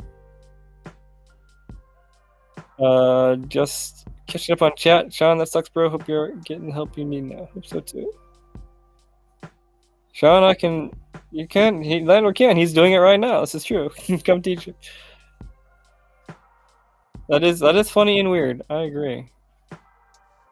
It's not that hard. You're having trouble. We're having trouble. Yes, Lander could be great help for that. My ADHD, time organization, mostly joking, just need to focus. Okay. You're here, Tree. Well said. Nothing wrong with being proud of achievements and excited about what you want to do in the future. Everyone here will support you. Right.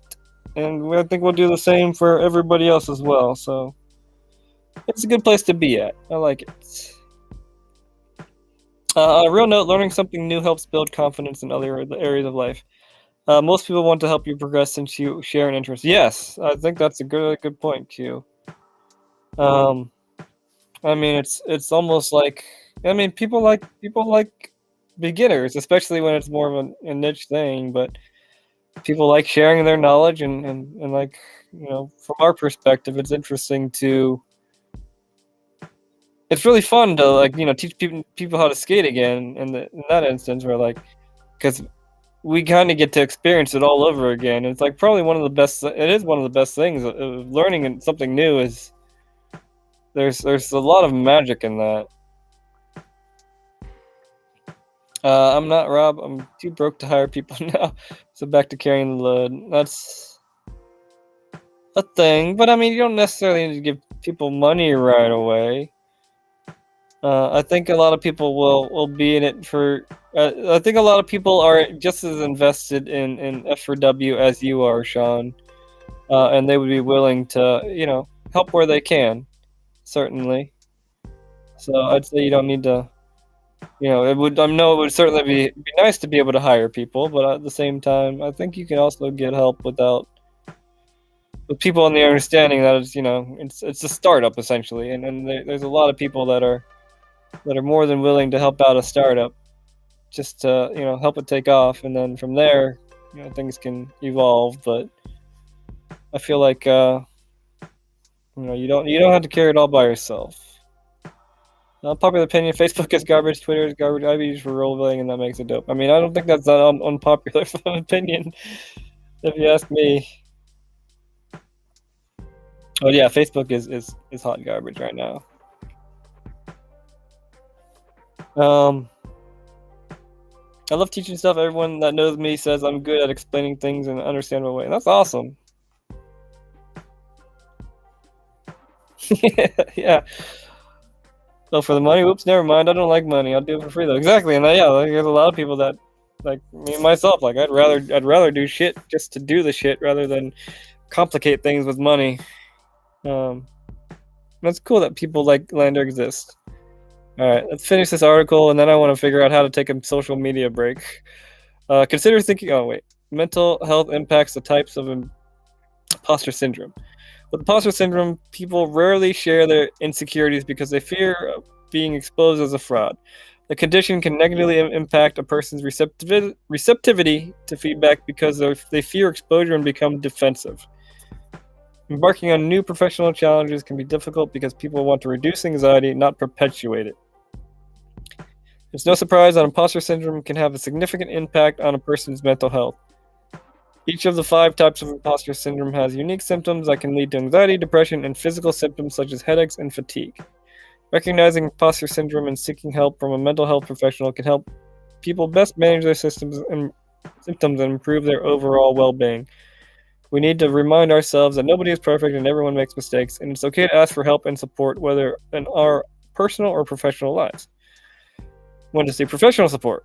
Imposter syndrome is common, seeking professional help is not always necessary. However, if imposter syndrome is causing persistent distress, affecting personal and professional relationships, impacting career goals and aspirations, or at the core of negative self-talk and low self-esteem, seeking professional help may be beneficial.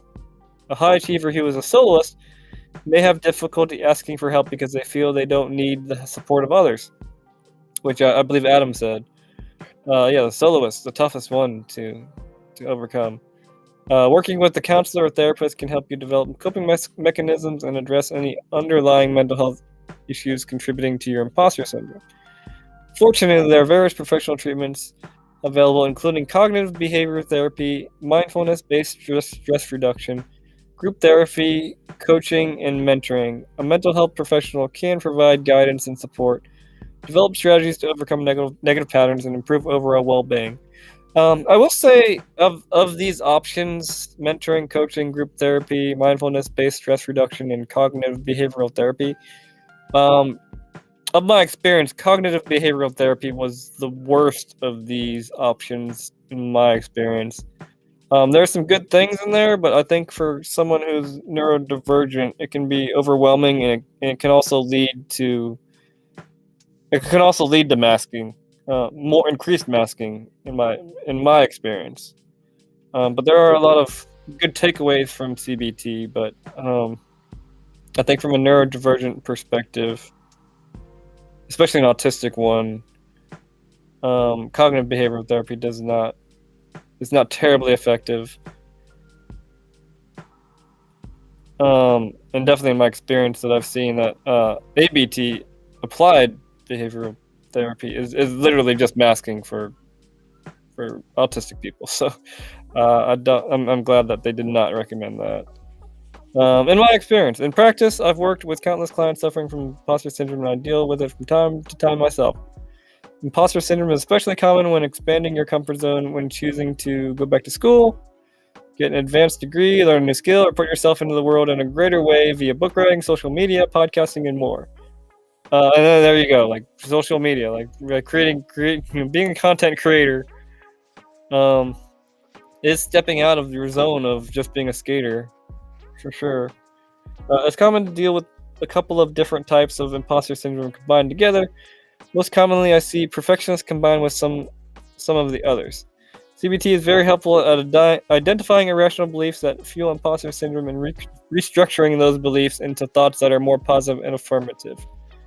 Again, I think that sometimes it can be just masking your thoughts and not making them real and just turning them into something else. I mean, it's definitely effective in some ways, but I have a little bit of apprehension about CBT. Mindfulness can help you become more aware of your inner saboteur, the voice of imposter syndrome. That I agree with. Through mindfulness practice, you can quiet the voice of the inner saboteur and replace it with self-compassion. Imposter syndrome is an aspect of the ego, so mindfulness strategies help us detach from the ego and connect with our essence or deeper self within. Finally, talking openly about imposter syndrome with others can take its power away. In a graduate class I was teaching at Northwestern University, I asked how many first-year students felt they were dealing with imposter syndrome, and every single person raised their hand. This led to authentic and vulnerable sharing and a tremendous amount of normalization and validation. And these are just more resources. And hold on, I found. Okay, I want to just. We'll go through this in just a second. We'll catch up real quickly.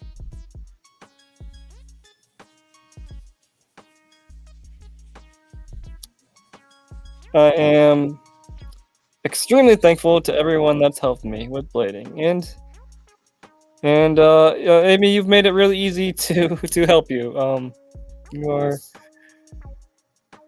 You are a good person, and we are more than happy to do so. Amy, you're more than welcome. Exactly. More positive friends help a lot. One of the. Yeah, I mean, it can be hard to find some. I don't think I could ever be a content creator. I'm a private person, and that's okay. And that is okay. You don't have to be anything you don't want to be. CBT is only good if you're capable. That's a very good point, Amy. The problem I had was like they even like doing the daily affirmations or whatever. It would take me 3 hours to do a daily affirmation. I'm just like, and that just made me more frustrated. So yeah, if you're capable of doing it, yes, it can be helpful, but I feel like it takes a certain type of person to be able to do that. All right, what kind of imposter are you? 15 questions, and then I'll move off of the imposter syndrome. I feel like we probably have a decent understanding of it by now. It's really tiny. All right. Is this you? Have you been told that you micromanage? You might be the perfectionist. That makes sense. Do you feel your work must always be perfect no matter the price? Perfectionist, yes. Do you stay late in the office to get work done, uh, even when everyone else has left? You are the superwoman, superman.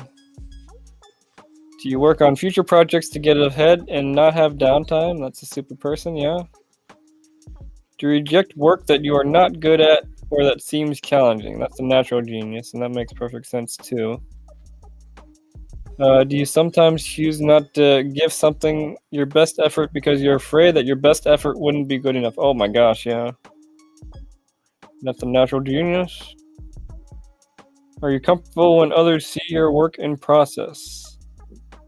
Are you uncomfortable when others see your work in process? And that's a soloist, and that makes these all make sense. I don't know why I keep saying that, but yeah. Do you resent other offers to help? Do you resent offers to help or even status requests? Oh gosh, that's too real. The soloist. Do you feel shaky and restless when someone refers to you as an expert? The expert. Do you stick with what you know and make sure you know it best? Are you always in search of the next certificate degree? I feel like those are conflicting in a way. But you are the expert if you answered yes to either one, maybe? Do you find it difficult to accept compliments and celebrate accomplishments? The noticer. Whoa, that's a different thing. Do I need to figure out what the noticer is now? Are you often in the self-improvement mode but feel embarrassed to tell anyone else? The noticer. Do you answer a compliment with thanks, but oh god. That's okay. Now I'm curious about this. What's a noticer and what's a discounter?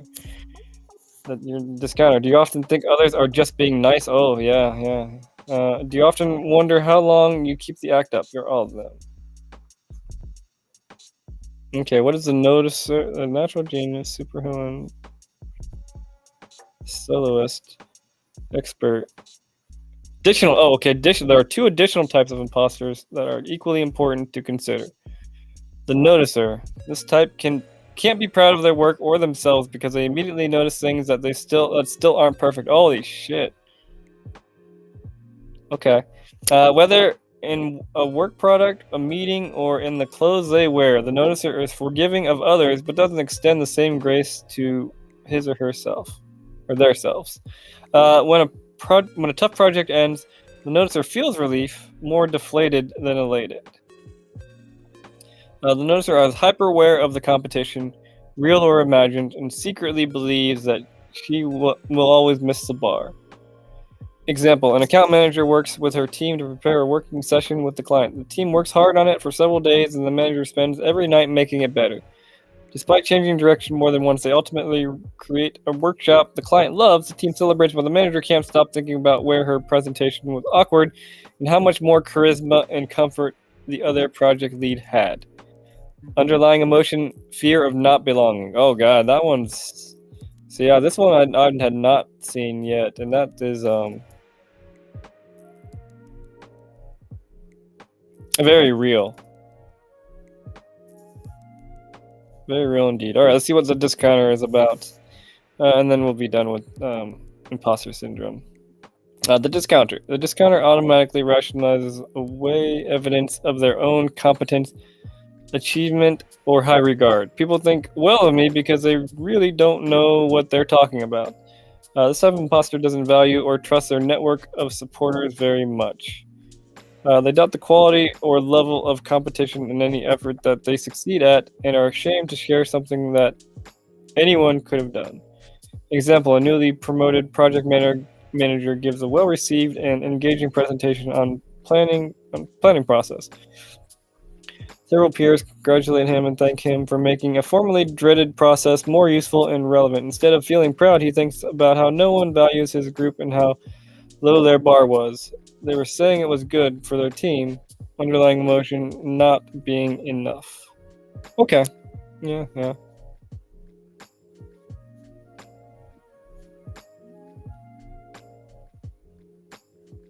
Okay. Adam had a YouTube idea on hold for a while, not so much that I'm private, but living up to viewers' expectations, a thing called parasocial relationships. Okay. And it's really hard just to get started and put yourself out there. But we're here for you. And if you need help or you want, you just want to share it with a few of us, we can tell you if it's fine or not. I'm sure we can do that. I wish you the best, exactly. But yeah, if you want to use us in the throes of a panic attack where I can't breathe, I'm not going to be able to control my breathing. Makes sense. I remember I used to hyperventilate when I was in the panic attacks. Never-ending cycles. Yes, it's vicious. So I've been home for 3 years. Let's see. Yandy told me the other day I should have a podcast because I'm such a blading nerd. I think so too. Sean podcast. That's the other thing. It's all been done, and that's another thing too. It's like we have our own built-in sort of imposter syndrome thing of the already been done things. Like just because someone does it, that means you have to do something better. It can't even equal it, and I think that's not necessarily healthy either. And I experienced that a lot in Chicago. It's like, oh, someone did this, or someone did something at this spot already. It's like, so that doesn't mean I can't do something else or do something my own way. And we talked about this before too. Is like, yeah, it's already been done. That doesn't matter. Things can be done again, and that especially if it's being done by someone else. I feel like, and that gets to the whole comparing thing. So yeah. Doesn't Rob? Noticer. Maybe relate a little bit. Discounter, definitely relate. Okay, interesting. Yeah, I think I'm more of the noticer. But I guess I could see that the discounter in you a little bit. Not a whole lot, but a little bit. Using and losing. Yep, this was 20 years ago. Or whenever it came out. What? Dude, I remember when YouTube was just starting out and Rob was posting his first videos on Free Boot. Oh man. I'm happy for him that he's popular as he is now. Oh yeah, that's amazing. Oh yeah, that's right. Remember the message boards day? See, I never went there. Imagine it was something like BMAG was for certain. Yeah, forget that. Colin Martin did a lot for rollerblading. Certainly. Part of my YouTube was going to be my skate journey. Spoiler alert, it won't be as good as Kimmy the Giant. That's fine. And I mean, you don't need to hold yourself up to the status of Jimmy the Giant. I mean, Jimmy the Giant has been making YouTube videos for a considerable amount of time. And by no means your first YouTube videos need to be up to his caliber, and by no means should anybody expect to be a well-established YouTuber on their first go. It does happen, but it's extremely rare for that to happen, of course. Alright, this is what I'm interested in now. How to take a break from social media. How to take a social media break. Tips and benefits. Social media has simplified and complemented our lives. Despite its benefits, we cannot ignore how excessive online use can trigger feelings of anxiety, depression, and loneliness. Recognizing an unhealthy relationship with social media is important. Engaging with our online platforms in constructive ways and limiting screen time can help us safeguard our mental and emotional wellness. Why it's important to take a social media break. Taking a break from social media or detaching for a period can improve your quality of life. By taking a digital time out, you can offset the negative consequences associated with excessive usage, including internet addiction. Additionally, stepping away from your online accounts can help you to be fully present in the moment and focus on your day-to-day life with limited distractions. This hiatus can allow you to reconnect with yourself, the people around you, and the physical world. Approximately 3.96 billion people around the world use social media, which is like almost all of them. Jesus Christ, that's crazy. Devoting an average of 144 minutes a day to online engagement. That's a lot of people and a lot of time online. This is unsurprising because these digital platforms are designed to capture attention, feel gratifying, and keep users engaged. It's no wonder that we find ourselves spending more time online than we should. This can take a huge toll on us, eventually becoming detrimental to our physical and mental health, along with our relationships, self-esteem, body image, and quality of sleep. Oh my god, it's so true. Signs you should take a break from social media. The easy access to social media can be conducive to developing maladaptive habits or compulsive behaviors. If your on-screen connection is negatively affecting your mood and other important areas of your life, you may want to rethink your relationship with social media. Signs you should consider taking a break from social media include social media use is consuming an excessive amount of time in your life. Oh my god. I think it's like an average of 7 hours of screen time for me on my phone these days, and that's ridiculous. You're neglecting or putting off important task activities because you're on social media. Yeah, I mean, shit, I did that with work too. You're constantly comparing yourself and your life with others, thus triggering envy, poor self-esteem, body image issues, etc. I mean, you find yourself doom scrolling, mindlessly scrolling through social. Goddamn. So many of these apply. They all apply. They all apply. You experience unpleasant emotions such as sadness, anger, anxiety, or loneliness after engaging online. You have an uncontrollable need to be online, constantly checking or posting on your social media account. You're experiencing cyberbullying or body shaming. You feel anxious if you haven't been online for a while or are restricted from social media. You check social media first thing in the morning and before going to sleep. You are typically distracted or unable to mentally focus on others or important events. You find yourself socially withdrawing because you would rather be online than doing anything else. Benefits of staying off social media. Although social media has made life easier, it has also depleted our physical, mental, and emotional defenses. That said, periodic digital timeouts can serve to revitalize us. Separating ourselves from an online presence can improve our health, mood, self-image, quality of sleep, and relationships. It can also aid in reducing stress and make us more aware of our platform usage. Benefits of staying off social media include less headaches, neck pain, or eye strain that result from long periods of looking at your device's screen. Boosted mood with reduced stress, anxiety, depression, or feelings of loneliness. Ability to focus on tasks for increased academic or work productivity. Improve self-confidence, self-worth, self-esteem, and self-awareness of media usage. More meaningful social interactions and relationships. Less worrying of missing out on important events / social experience, otherwise known as fear of missing out or FOMO. Improve sleep quality. Alright, how long should social media breaks be? Determining how long to stay off social media depends on what you're wishing to accomplish from this break and the reason for it. For example, you may step away during the week and resume usage on the weekends, or you may limit your use throughout the day to be more productive at work. You can disconnect completely for an entire day, month, or longer if you feel digitally overloaded. Ultimately, however long you take off from social media is based on your personal needs.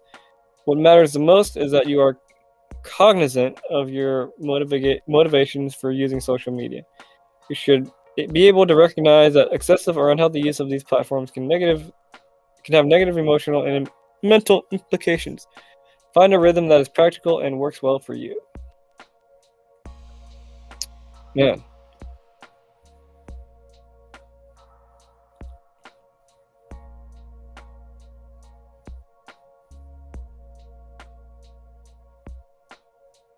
Jimmy is a different breed, right?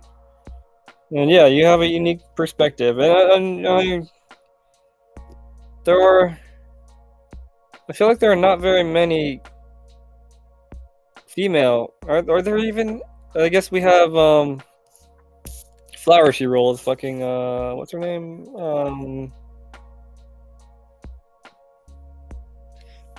Damn it, I can't think of her name now. But yeah, w𝓱ₐ𝚝. I think that She's not the only one, but she's a major one. Brandy around here, she'll make some more like educational things, but there's not a lot of female voices in rollerblading, and that would be nice to change. I feel like. Didn't want to interrupt the current topic. I assume you saw Ben's stream today. So much content for the next matchup. I did see the edit today, or the stream today, and this is true. The dancing was good. The Benception was hilarious. Yeah, it was good. I'd be descrumbling through the hammock forums. How can you not though? That's the thing. What's up, Mark? We're going to the next hammock meetup. Dude, I love my hammock. I watched a couple reviews on it today. It's sad. Coco Sanchez, yeah, that's it. Thank you, Sean. Anytime I stopped a drug, it would be replaced by another one. And that's the unfortunate thing. Maybe this will describe how to take a break from social media without replacing it with something else, or at least replacing it with something positive. I mean, that's a good thing about, like, I've seen, like, you know, some people will stop a drug, but they'll replace it with something, at least something more positive, like skating, or at least, very least, like I've seen a lot of people stop being an alcoholic and replace it with coffee, which isn't really that much better, but it still is, so technically. But I think a lot of times addiction is just a bouncing ball from one to another. But yeah, Coco Sanchez, that's the one.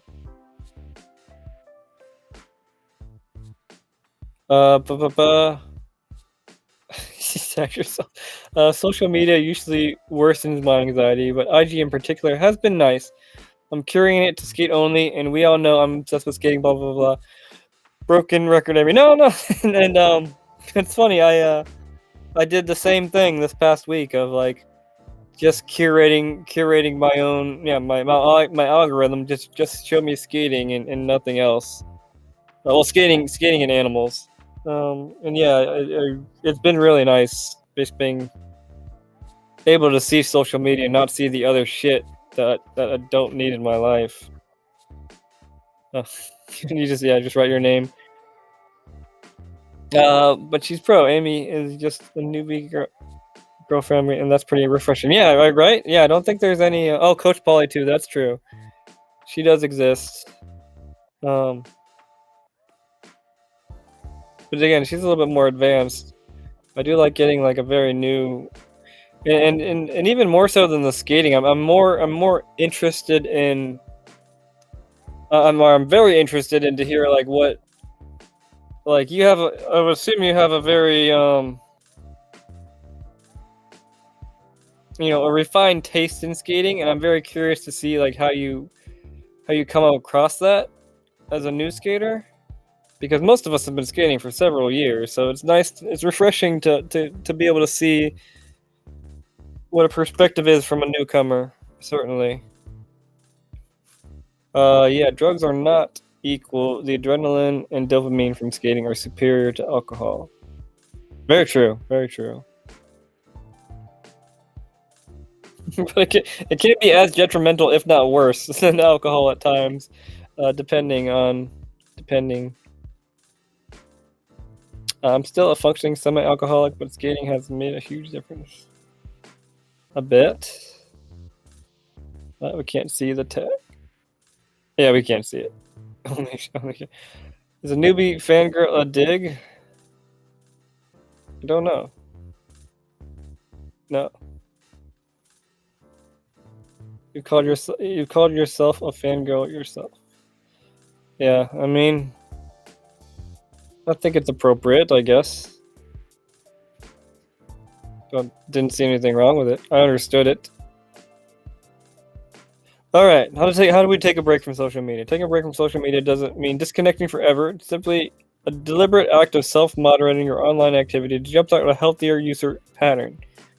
This can consist of curbing usage time, monitoring digital engagement, muting notifications. Oh yeah, muting. This was big for me. I had to turn off notifications, especially with my Instagram. I get so many goddamn notifications. I had to turn that shit off. Although we just use it for communication now, so I had to turn them back on. That's really annoying. Disconnecting before bedtime, switching to offline activities, mindful online usage, reverting to analog. device, and so on. Here's 10 tips on how to take your social media break. 1. Limit your social media time. Completely cutting off social media may be unrealistic for you. Instead, try reducing your digital consumption. One study revealed that cutting back on social media usage to 30 minutes a day can increase user awareness while improving both mood and focus.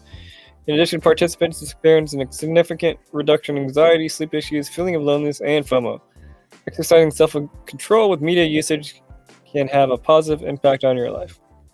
2. Monitor your social media engagement. Monitor online time and level of engagement. Consider downloading an app software on your smartphone and other devices to track daily, weekly time spent on social media platforms. This can provide you with accurate user data and patterns. From there, you can determine whether you're meeting your goals, need to make some changes, and if your level of social media engagement is affecting your mental and daily functioning.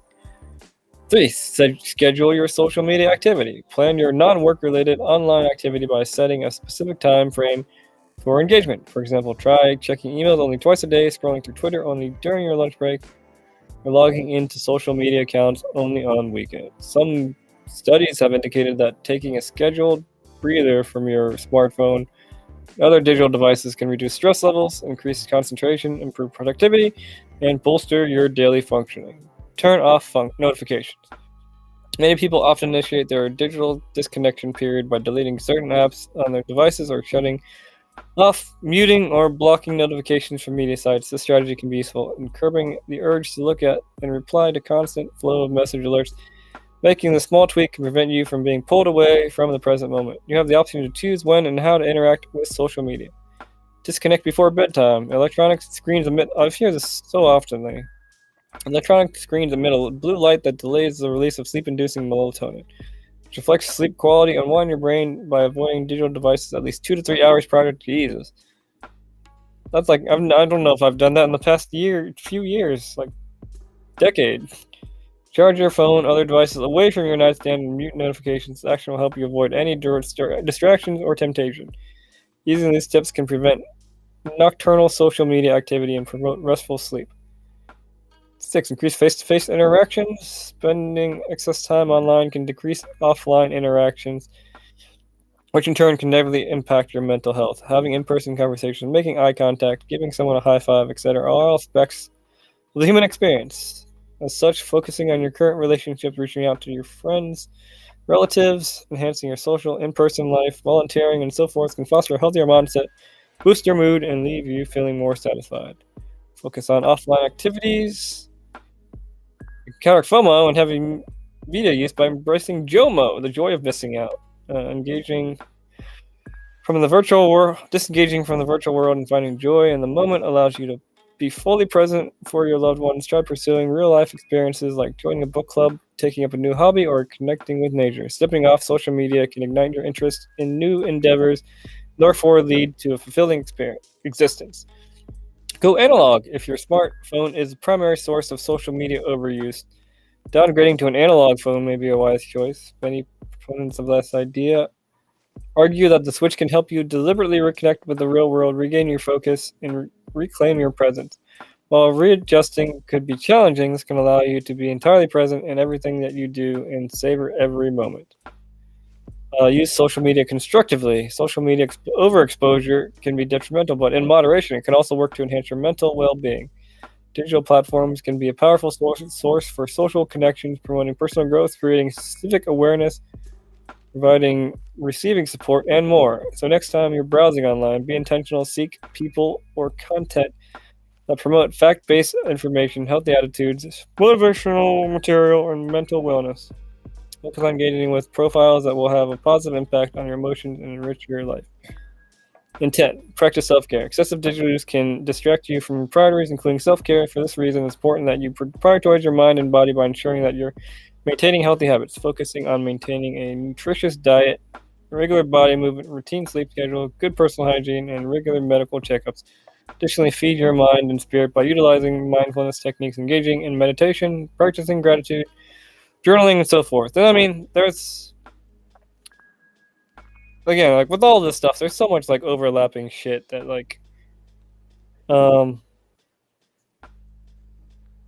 what am I saying?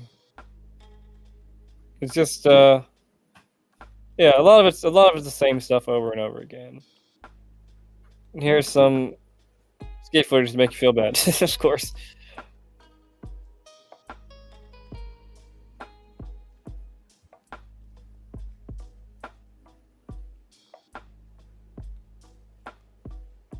It's true. I'm a hardcore fan. I love that. I mean, it's that energy is hard not to love. Sucks having to write software integration with social media platforms you go out of your way to avoid. And also, like, yeah, we're totally here. We're also other content creators, and if you need some assistance, we can help you get started. Certainly, make you feel comfortable.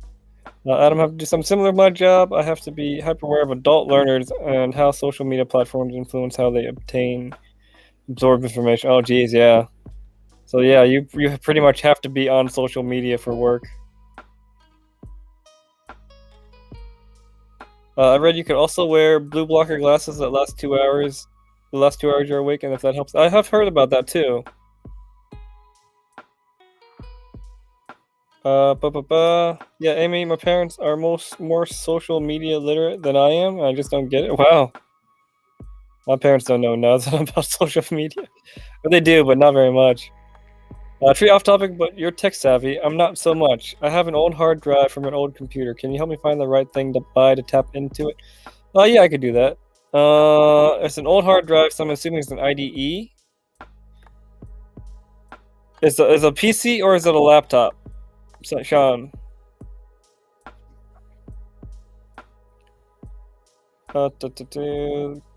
Fishy true topsoil, big drop I like. From this thing. Most phones have blue blocker settings. That's true, I'd use that. The solution becomes the problems. Speaking of whatchamacallit, you know what? That's true. MF Doom has got the ultimate thing where it doesn't necessarily have to be him. I guess he has a lot of tattoos, though. It would be hard to fake all of the same tattoos. So, probably him? But yeah, that's a good way to do that.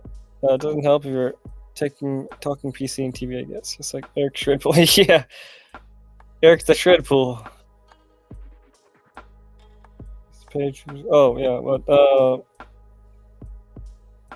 wait, what year is for the old computer? I just need some time frame to go on, but I'm assuming it's an IDE, so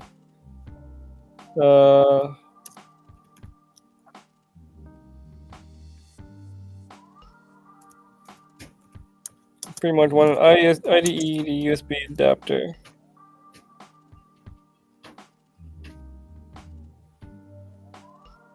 Oh yeah, so something like this. Oh yeah, this would be perfect because it would do laptops. This will do laptop and SATA too. So yeah, something like this is all you need to be able to connect the old hard drive to a newer computer.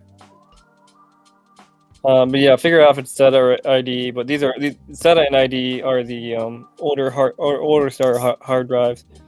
I should probably buy one of these myself. So thank you for mentioning that.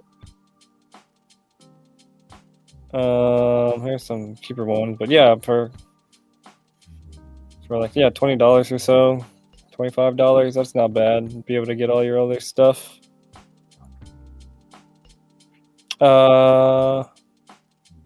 This one might be useful if you need to use an IDE because it does have the IDE power cable. Oh, it seems like it just comes with that stuff, though. I think. Let's look at this one. Does it come with the IDE power cable?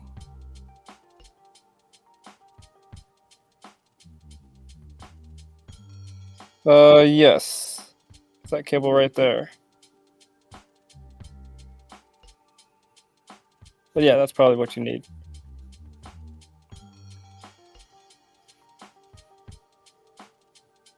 Oh, he used to pay people to do shows from? Oh, that's some fun. It's already okay, yeah. So yeah, you just need an IDE to USB adapter, and you will be able to. Oh yeah. Yeah.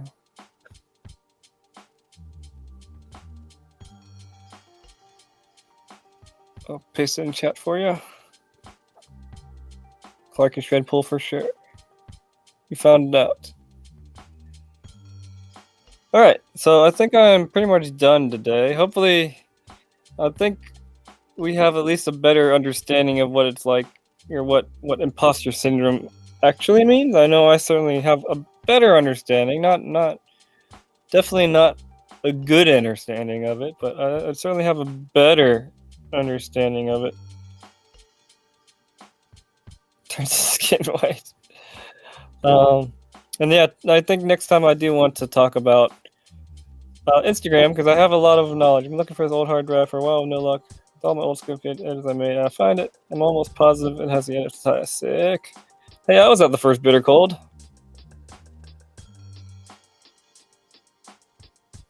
For the anime. You gotta do it for the the hero that is Shredpool.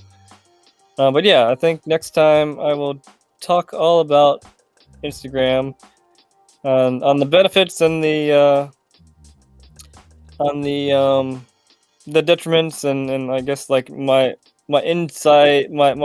insight into, like, I guess how you can be better at Instagram, because I have talked with Meta a few times and some Instagram people, and apparently I have a decently popping Instagram, as some would say.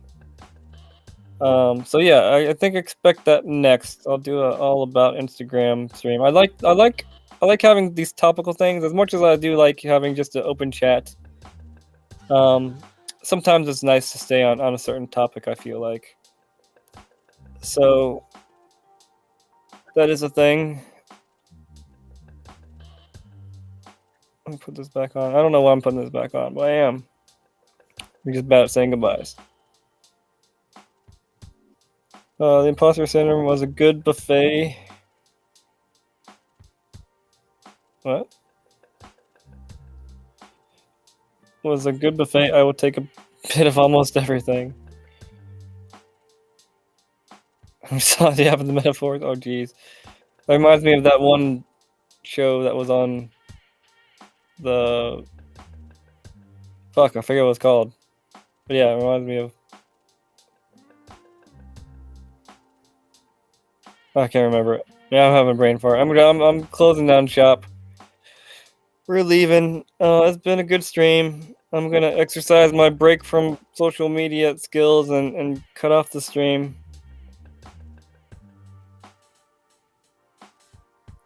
Alright. I think I remember that. I think I might have made an edit, but it might be gone. I'll try to go through my hard drives eventually, too. Appreciate it, Trey. If we don't talk before then, I'll see you at Rampant Camp. Okay. Alright, good night, everybody. I'll see you later. Thanks for doing this with me. I feel better about it. Alright, good night, y'all.